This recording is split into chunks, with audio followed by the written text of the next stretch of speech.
public good. So macam ni lah untuk mesin dia. So macam sekarang ni saya nak boleh tekan beberapa produk, boleh tekan semua produk, tapi hari ni saya nak beli Dina series. So apa yang saya tertarik dekat Dina ni, suku Dina ni ada masjid. Ini saya nak beli ni, the largest mosque in the Central Asia. So pilih. Sekarang ni saya nak beli yang ada dua cara, satu get withdrawal, satu lagi dengan payment lah, payment melalui credit card ke. Saya nak withdraw daripada saya punya get. So saya just tekan get kat keluar macam ni. So, jadi puan ke buka akaun public gold, lepas tu dekat atas akaun tu kita akan nampak macam ni QR ni, tekan sini. Betul, scan ni. So bila dah scan tu dia akan keluar request TAC.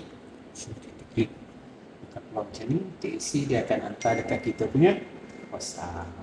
So bila dah dapat kita masuk TAC, dia akan hantar kita satu nombor. So nombor tu kita akan masukkan dekat sini. Bayar pakai apa?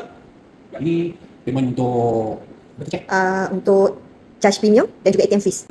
Charge premium dengan ATM fees. Bukan yang harga emas tu ni, kalau harga emas tadi tu kita keluar dari get. Ini charge premium. So kita akan bayar dengan kita akan keluar transaction approve. Dan pintu gua ni akan terbuka kejap lagi. Tu pintu gua nak terbuka dah. Dalam tu kita akan nampak dia akan letak ada satu pouch, public pouch. Okay, so yang ni lah celebration, tak ada balon-balon apa-apa, so akan dapat pouch.